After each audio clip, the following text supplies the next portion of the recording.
Welcome to the Think Differently and Deeply podcast series. My name is Glenn Whitman, and I am the Executive Director of the Center for Transformative Teaching and Learning at St. Andrew's Episcopal School.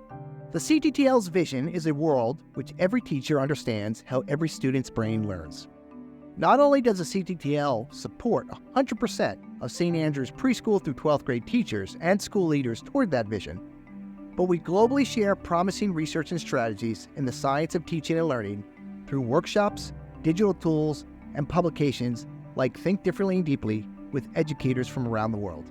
This season of the Think Differently and Deeply podcast will connect you with the exceptional teachers, school leaders, students, and researchers who authored articles for Volume 5 of the CTTL's internationally recognized publication. Brittany is a science teacher and track coach at St. Andrews and brings tremendous joy to every day she works with our students and her colleagues. During this podcast, we will discuss Brittany's article, Becoming the Teacher I Want to Be, My Early Career Pathway to Research-Informed Teaching. Welcome, Brittany, to the Think Differently and Deeply podcast. Thank you. I'm happy to be here. Great to have you. So, love that I convinced you, I don't remember how I did it, to write for Think Differently and Deeply. We could probably retread that ground at some point, but I know we did have some conversation and cajoling. But more importantly, since you talked about your early career pathway, I think your pathway to becoming an educator is one of the most unique. You were a police officer in D.C., and then in the middle of the school year, you were a science teacher at St. Andrews. So I'm just curious, can you talk about, again, because that's how you opened your article, your transition becoming from a police officer to a science teacher and coach of track? Yeah, it was a bumpy road. I started in policing as soon as I got out of undergraduate school. Shout out to Towson University. Well done. What was the mascot for Towson? I don't. Towson Tigers. There you go go. TU. Okay. So I graduated in December 19th, and then I started the police academy the day after Christmas, so December 26th. That was quick. So it was a quick turnaround. I did not have much time to figure out anything in adulthood after I graduated from undergrad, and I had to go into a field where I needed to be extremely mature, make sure my ethics were great, make sure I had great moral compass, and it was a lot of pressure. Working in policing, you deal with a wide range of people. You deal with different issues. There are all kinds of emotions that are stirred up, some very positive, some very negative, and you see the worst of the worst sometimes and maybe the happiest of the happiest. I worked in one of the areas that had the highest crime, violent crime. So dealing with situations daily was just becoming a lot for me. I realized I was getting to a point where my personality wasn't matching who I came into policing being, and some of my values and my morals were leaving me, and I felt burnt out. I felt like I was trying to constantly be positive in a really negative space a lot of the time. And it just felt like there was a large demand from me. You work endless amounts of overtime, sometimes out of your control. You have to be told. So it was a lot for me to deal with my well-being. My turning point was when I talked to my family, and I should listen to my mom more often because she said, try teaching, and this is where I'm at now. Right. We all should probably listen to our moms more often. Yeah, You're not alone, every time. Brittany. I'm just going to go tell you that. Every time she has told me or gave me advice, it has always been correct. So I'll listen to her, but she suggested that I try a different career path, and I wasn't quite sure what I wanted to do. I went into undergraduate thinking I'm going to be a forensic scientist. I'm going to be working in the FBI or some 3-letter agency, and I'm going to be like the baddest of the bad, the most fit of the fit, and it just wasn't working out that way. So she suggested that I try teaching, only because I worked with the YMCA with undergraduate through my years. Summer of undergraduate, I was working at the YMCA. I was tutoring the athletes at Towson University. I've just always kind of been a person that was helping other people. And she always said that I'm a career student. I always love to learn, love to study. So that's when she recommended try teaching. And it just so happens that I filled out my Indeed profile as they started us at the Towson Career Center. I guess we got to make Indeed a sponsor for the podcast in the future. Well done. And soon as I filled it out and got my profile together and I applied for this position that popped up, Within 2 weeks, I was hired and I was on campus. It was an Yeah, onboard no, process that was very quick. as listeners and people who deal with hiring, mid-year hires of a science teacher, no less, is challenging. So the fact that you were available, any educators in your family or that you know of? I'm just curious. And hats off to mom. Shout out to your mom, right? She'll hear this recording and forever she'll be right. Any educators in your family that you're like following their footsteps? No, the footsteps in my family are public service. Like my mom's a nurse and my dad's a police officer and military runs in the family. So no educators per se. My mom, I guess they all educate in their own line of field, but just not officially an educator. Sure. Now, as you were talking about some of your experience being a police officer, I sort of felt like some of that would translate to the classroom. But I'm curious, any similarities now that you've been in a teacher for a number of years? Any similarities between being a police officer and being a sort of a teacher? Absolutely. You need to have eyes on the back of your head when you're policing and the same thing in the classroom. When you have to have your head on a swivel. So I am constantly looking around, not to see if the kids are doing anything under their desks, of course, but to just see how students are processing information. When you work as a police officer, and I was working on some crime scenes, you have to make sure you have very good detail, like meticulous to detail when you're looking for shell casings, for example, or get documenting any type of injuries on a person. And it's similar to when I look at a student's paper. I'm looking for maybe gaps in their foundations when we're doing math, especially when we're doing some equations. I'm looking for how their explanations are, if they're using the correct vocabulary, or if they're using vocabulary, is it used in proper formatting? So attention to detail is one that definitely comes across from being a police officer to transitioning into teaching and coaching. When I watch the students run down to 100 straight and their form is interesting, I have to observe, what do I need to fix? Maybe it's their angles, maybe it's their knee drive. But again, watching their running form, I have to pay attention to, and then I have to try to correct it. And were you were you an athlete at Towson? I was. And I what's ran track and and what were your field. events? I knew that, but I don't remember the events. I did sprints and I did hurdles. Gotcha. There you go. Fantastic. It's interesting. You mentioned the word investigation as part of your policing, and I guess you're an investigator as part of being a science teacher, investigating papers and labs and whatnot like that. You mentioned in your earlier comment the stressfulness associated with being a police officer. What kind of stresses do you feel? Certainly, as a new teacher, I'm sure you felt stress. But what kind of stresses do you feel as a teacher?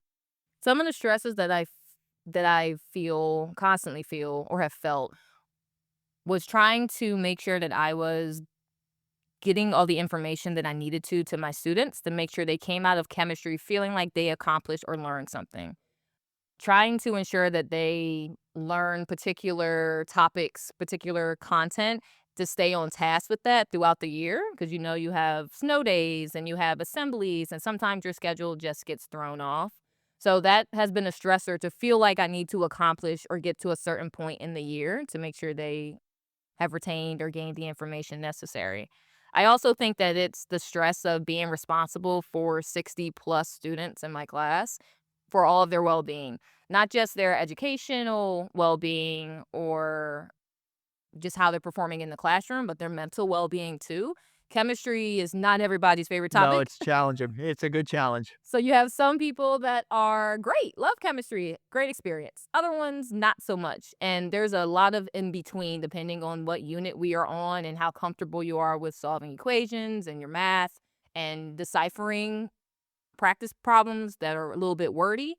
So I don't want to make this experience a bad one for my students. I want all of them to come out having some type of positive interaction with me and within the science world or the chemistry classroom.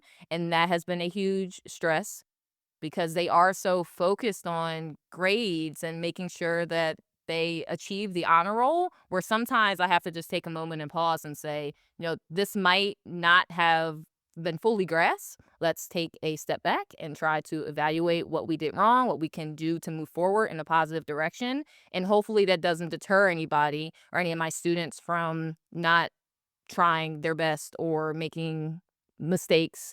They need to know making mistakes is okay. So, Brittany, for the listening audience, How many years you been teaching? Going on my 5th year now. 5th year here. Okay. Now let's take it back again. Mid-year hire. Did we give you 3 classes to start? 4? I don't remember how did you start out? I started full time with Yeah, I 4. think why not? Yes.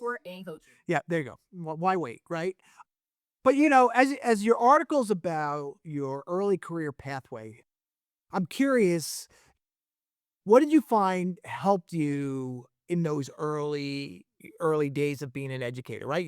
You're teaching chemistry, then you're running out the coaching, but what helped you feel like you were being as successful as you can be early in your career with the students who you were working with? I think having the support of my science department, for sure. My department head at the time that was here was constantly making sure that I felt a part of the community at St. Andrews, but also within the science community or science So department. that's a shout out to Kim O'Shaughnessy, who retired. But Kim, if you're listening, this one's for you. Yes, you've made me feel so warm and welcome. Before I even came to campus, because I got hired during that transition time in January. So when we came back from, I guess, holiday break is when I started. She had constructed a dinner or like a lunch for me and other faculty members in the science department to just sit down, talk, and get to know each other. And that was a very, very good feeling to be in a community, not even really officially starting, but to be with people in a community that have your best interests, that are already giving me resources, already giving me their numbers and saying, stop by the classroom if you need anything. If you have a question on the weekend, don't be afraid to shoot me a text. Just the open availability made it so much easier to transition because I had, in my experience, that I'm saying for myself, no teaching experience. Like I came from undergraduate, maybe working with tutoring and working with students in a different capacity, but I wasn't creating lessons. I wasn't grading. I wasn't trying to figure out Canvas at the time. So all that was just new. But that initial meeting was a tremendous help. And even throughout the school year, it never felt like I was alone. So aside from the science department just being there for me, but having regular faculty meetings and then having my department head check up on me and make sure what I just heard in a faculty meeting made sense and I knew how to proceed. I would constantly get observations. So it would be a constant conversation that was always open where what am I doing well? What are the positives? And then what is maybe 1 or 2 things that I could just focus on that aren't necessarily bad things, but things that will make my experience teaching great and make it even better for the Yeah, no, that students. makes total sense. And I love that earlier you called yourself a lifelong student or a lifelong learner. And I appreciate you mentioning the book NeuroTeach in your article. I know one of the authors, Ian or myself. But you're also a frequent visitor to the CTTL space, one of our frequent users as both a friend and asking questions. But how has being at a school that trains its teachers in mind brain education science informed your thinking as an educator? You alluded to some strategies you use, but how's being at St. Andrews, where we really focus on training all of us in MBE, helped you as a teacher think about teaching? It has helped me think about the brain. I know, stereotypical. Think about the brain, right? But I know the brain in a different aspect because of forensics and because of chemistry. It was more so like my brain knowledge was more around like cadavers and pathology. So like post mortem. Yes, so a little bit different. Same pathology, of course, same anatomy, but understanding just how the brain processes and retains information has been very helpful for me. Just today, we did something in chemistry class where we played hot potato, but instead of a potato, we did hot sublevel. So we're learning about the different sublevels for atomic Okay, theory. hold on. 'Cause I haven't taken chemistry in so long. So what the heck is a sub level? Just remind me or the audience. So a sub-level is just going to be a section of our atomic model or quantum mechanical model of the atom where we house our electrons. And those electrons are crucial because they are what do the chemical reactions. That's what makes our compounds and make us transform oxygen gas, hydrogen gas into our compound of water. So we're learning about that in class, and I needed to practice or needed to think about how I can get the students to regurgitate that information back to me that we learned in a lecture format last class. And I'm thinking writing it on a paper, they do that a lot. We need to try something else. And you always mention at the center retrieval practice and practicing repetition. And it's the holiday season, of course. So we played holiday music and we bounced around our P sub level that we created out of balloons the prior class period. And when the music stopped and the student had the hot sub level in their hand, they just answered a question that I asked them, like, how many electrons can the F sub level hold maximum? So that information has been tremendous because at sometimes through a week where I'm teaching and maybe I get too caught up in trying to get through the material where I need to make sure the students actually listened and retain what I had taught them is when I think about the center and I'm thinking, okay, what do I need to do to spice it up a bit in the classroom? Do I need to have a movement break? Do I need to incorporate a game, gamify learning for them? Do they need to have choice? So all those different formats and techniques that I have learned through the center have been helpful. And I think in my students' individual learning, it has shined to their different learning styles and how they retain information based on visuals, whether they retain information based on doing hands-on activities or doing labs. Just makes me think that the center has been helpful with that because it always makes me remind myself that I need to not do so much lecture. Lecture is great in certain scenarios, but also think about what else you can bring to the table to help the students retain information because we're such different thinkers now. Yeah, and again, I think in that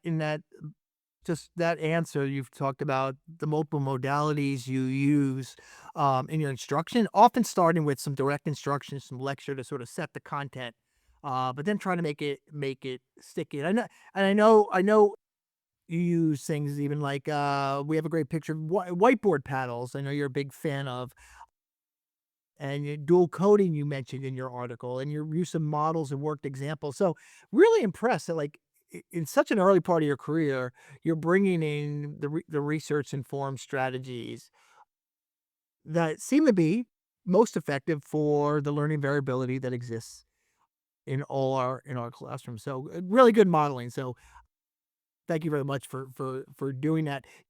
It was interesting early in your career when we found out your love of forensics. You proposed, "Hey, I wanna teach forensics." And I'm just thinking, like, and it's become one of the more popular science courses we offer, bringing your passions in about this area of science. I'm curious, as you were now designing your own class, how are you thinking about doing that as well? I know you used MBE in it, but again, the kids really are engaged by this class in so many different ways. What was your thought process as a class designer? I had brought this class to the community because I felt like when I transitioned from policing into teaching, I lost a part of me. And I was trying to figure out how I can get that back. Because, like I said, this is just in my family that public service, detectives, police officers, just something that I really wanted to hold on to. And I mean, I'm still doing it because I'm a teacher, right? I'm serving the public. But I needed to bring this here for a piece for me and also to just show the students that I really love this material and I want to share that love with you. So I drew from my police academy experience. I drew from what I had dealt with when I was in the field in DC. I drew from what I learned in my forensics labs at Towson. So all of that information I just compiled together and thought about what skills do I really want my students to come out of this class learning. It's a trimester course and we move super fast, but I don't want to make them forensic scientists. I want to make them students that are aware of what is happening around them, maybe even cultural competence, whether they are thinking ethically about certain scenarios, and just some common knowledge related to what are their rights, what is happening that they see on the news. And it sparks so much conversation for them at home where I want them to feel like they are just constantly learning information about what I have initially started with in class. I think it would also help me watch, like, TV shows like Bloods or Law& and Order. Yes. Yes, So I'm just gonna tell you I that. don't have to do much because everyone already loves all the police and CSI shows, so it's already a hit. No, I get it. No, and I really again, I know you've recreated crime scenes, and you've actually taken the students on field trips to, local police stations, and again, I think, I'm always intrigued the leadership opportunity you had to design your own course to connect your passion with forensics very clearly. How has, now that you've taught it a couple times, what tweaks have you made to it? So now we actually have a little workbook. Initially, we did not have a workbook. The workbook I created, I've used so many resources from what I've gathered from some professional development. So this past summer, I went to Michigan and I was at the University of Western Michigan, and I was undercovering so many other techniques and aspects I could bring to this class. So we learned a little bit more about some autopsy and pathology, something I wasn't fully versed in because my track for forensic chemistry at Towson University was drug analysis and trace evidence, and there was a separate unit for like the biology aspects. So I just need a little bit more information about that to feel comfortable teaching it to my students. So this year we did a pig autopsy for the first time, and the kids loved it. We've done more technology. As you see, we're progressing into this field where it's not going away. We were doing gel electrophoresis this year, and the students loved it. It was great practice for some of the students that are in AP Bio. So again, trying to just make sure that I'm instilling different information in them or different like scientific techniques that they can use throughout their years when they take other science classes here or beyond in their college studies. But this workbook has case studies in it from local case studies in the DMV area, from more famous and national case studies. And we start every unit with that now. And it opens us up to dive into whatever topic that we're discussing, like DNA. We have crime scene, trace evidence, forensic anthropology, the study of bones, which they also thoroughly enjoy and love. So initially I didn't have that, and I was trying to figure out just how I could organize this class to be so much better and have the students section off information in their brain so it doesn't feel like, we're just jumping from topic to topic. So I think it's more laid out now. The students are amazed by how much work they do in a trimester class. I guess they think like, hey, we're not going to do much work in the trimester, but we get through about 120 pages of our workbook. Yeah, no, I'm not surprised that you guys move, right? Which is, and the bar is really set high for all the students. Again, I'm thinking about your early career pathway to research informed teaching, and so much of it is about learning. You just came back from the People of Color Conference, right? Which also hosts a Student Diversity Leadership Conference.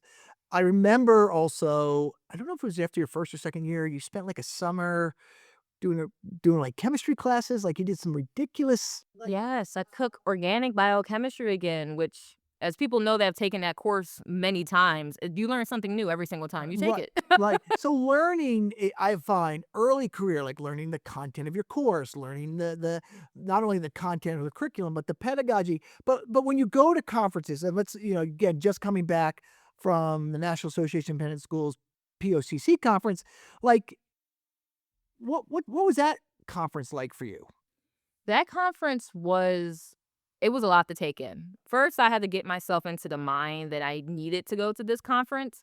I know I needed to go, but I just didn't tell myself that. When you're a teacher and you're a coach and it's the middle of the season and we're about to leave for holiday break, this is not the best time to be leaving Right. your students Yeah, alone.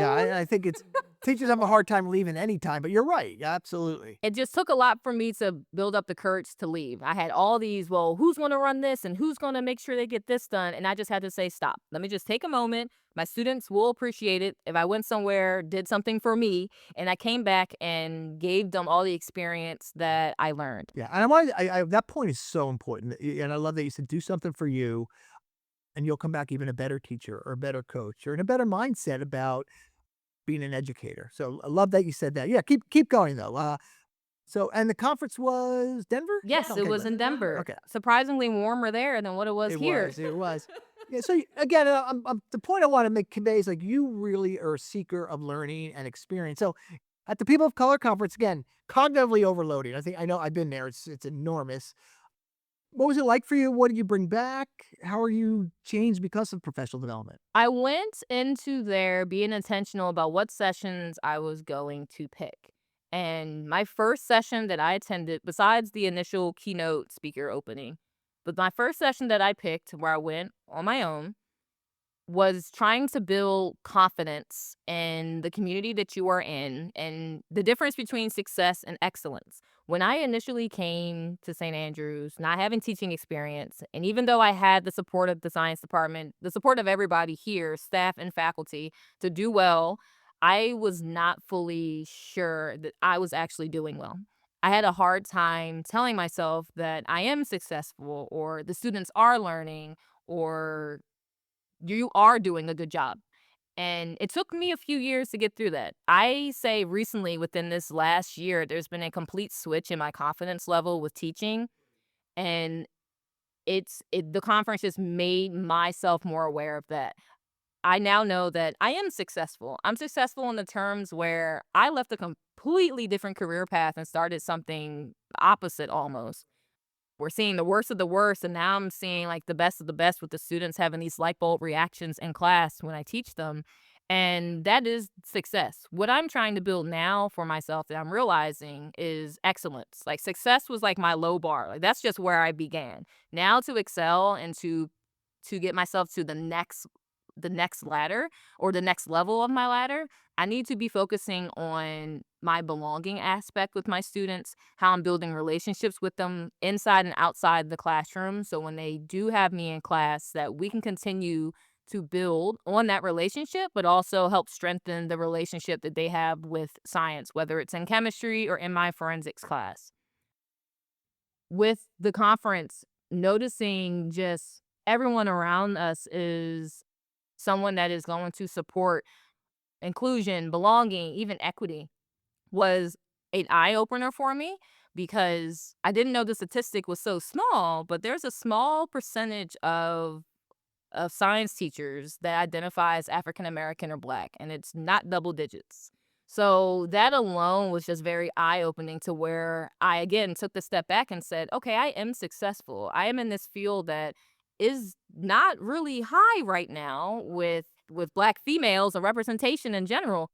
And I am doing it and I am making a difference in my students' lives. So that personal reflection for me was huge. And when I came back here, it just felt like so many doors have opened up and I just am now so confident with taking risks to make my students feel comfortable, taking risks to make sure the information's being learned, and taking risks to help just continually to build our institution up from where we're at. Yeah, what you just said is so important to hear, especially from early career teachers, because I think by modeling the growth of your confidence and how you think about yourself as an educator, really, it's really important for everybody in the audience to hear. Now, it's interesting. I would say before you went to POCC, and see you in the hallways, like around your chemistry classroom, or getting ready to go out to the track. You are so engaged with the students, right? You clearly understand that emotionally connecting and building relationships with students and athletes. I think it's one of your superpowers. I'm gonna say you have, Well, thank right? you. I don't have But my cape on yet. and I'm willing to buy the cape. There's a CTTL branded cape coming your way. I got Oh, a book. perfect. But, like, how did you realize that? Because, again, I thought, like, early in my teaching career, I was like they was like, "Don't smile until December." Make sure there's a clear firewall so that's between you and the students. Again, connecting, building relationships with kids, not being I often joke, I'm not friends with the students, right? I'm not going to movies. I don't want to be on Facebook, but I'm connected with them. How did you realize that as so important or as an early career teacher? I think reflecting on my own experience that I had through middle school, high school, university level, that made me be the person that I am today. I did not, how do I word this? I did not initially think of like how I was acting with my students was something that kind of went into the MBE DEB mindset because it's just my personality. So, saying hi to the students when they enter the classroom, making sure I position myself at my desk so I can say hi to everyone that walks in. Just today, I walked in and said good morning twice, and I got 3 acknowledgments. And I said, okay, everybody back outside. And now I'm going to acknowledge you one by one. And I'm going to make sure that you know that I see you today. And I didn't have that every single time when I was entering a classroom, whether in middle school, high school, university level, for sure, right? Because you're in large lecture halls with 300 people, even. So, that personalized experience that I did have with my high school or middle school or whoever, my and professors and my teachers, that really stuck with me to where that made me even outside of the classroom, whenever I enter a space, I'm going to say good morning. I'm going to greet the people that are in the space because it's respectful. And also, that's just what make people feel like they are being seen. And being seen is a very great thing when you're in a classroom where you might not feel super confident just based on the content alone. No, man, that makes sense. I love how you say being seen and letting the kids know I see you, and I like that you made them walk out of class. Well done. I hope you're in education for a long, long time. And I'm just, and I guess you could say you're still early career. Like, what do you think what are some of the next steps are on your radar for continuing to developing your content expertise, your research informed pedagogical expertise, maybe even your track coaching? Is there anything like sort of, okay, I know you're involved in graduate work, right? Right Yeah. now. So you're getting a degree in what? I forgot. Chemistry education at Illinois State Okay. University. And how many more classes do we have? Oh, we just started this summer. Expect a graduation Okay, 2027. so audience, you're all invited to Brittany's graduation. Other things though that are on, because again, you are a seeker. You want to you're all are a lifelong learner. Anything else? Okay, the graduate work's going to take over your life and has taken over your life. Anything else on your radar? You did POCC recently. That's on your sort of professional pathways and growth bucket list. One thing that's on my bucket list is NSTA, National Science Teachers Yeah, Association that's a conference. must. Yeah. I have not been yet. I mean, I'm just like POCC, this will be my first time going to that. But I would love to go to that conference to talk to more professionals that are in the science realm in this educational field. And another one that I just found is that there's a diversity conference centered around STEM. So that one I found out from going to POCC. So those are my next two top big Right, and conferences let's that make I sure want to you go go to. to when they're being like hosted in Hawaii or Oh, yes, in a warm place opposite of Denver. war place. All right, so one last question for you. First, and I look forward. I've always loved our professional connection and the joy you bring to each of our engagements. If there's one specific thing, like when you first started teaching, you thought this way, but now in 2024, you're thinking this way. What would that be? Like what is something that really you're thinking or your being as an educator has really changed in your sort of first 5 years as a teacher? And I know this is sort of a question. I don't know if I even said it was on my mind, but what would that be? What is something about your thinking or your being as a teacher that's really changed over the last 5 years? What has changed is thinking about priorities. It's not a priority now, or my top priority, to get through the same content through all my class periods throughout the day, or the same content even from year 1 to year 4. It has changed, and I need to give myself I would tell myself, "Give yourself grace." There are multiple times in forensics, for example, where I had a lesson plan, I had everything worked out, and someone asked a question that sparked just a rainfall of more questions about a topic that students really didn't know a lot about that wanted to learn more about. And the old me would have maybe stopped after question 3 and said, okay, we got to move on. I love the questions though, love the participation. I see you, but I can't call on you because we got to get through this material. This has happened this year in forensics where they ask a question and I just say, okay, the rest of the lesson plan is kind of out the window because I need all of you to know the ins and out about this topic. And now we're going to go on the websites and we're going to look at different visuals and we're going to have a conversation and we're all going to get engaged. And I'm not upset that I didn't get through my material that I wanted to, right? Because it's also not about me. I didn't get through the material that I wanted to in that class session, but I still feel like I achieved something because students came out learning something and they were really involved and really intrigued in the conversation because they brought that up. So that's my biggest thing. Give myself grace. I don't have to get through my lesson plans every single time. And if there is a moment where I can go off on not even like a side tangent, but just a little piece of class where students can learn more about a topic that they are so interested in, then I'm going to do so. And I'm just going to say, we'll catch up next class. Or if we have to cut something, then we have to cut it. But we're going to move on. Great message to end with. No offense to my middle school or high school chemistry teacher, but God, I wish I had you as a chemistry teacher. Oh. Glad we're colleagues and professional friends. And Brittany, keep growing. You provide a great model for our listeners, and look forward to our next conversation and you writing again for a future volume of Think Differently and Deeply. Oh, of course. Happy to do this. I can't wait for the next season. Oh, I believe you a little. Thanks, Brittany, very much. You're welcome. At St. Andrews, we often end our classes with some form of exit ticket or active retrieval of information that was a focal point of the day's class.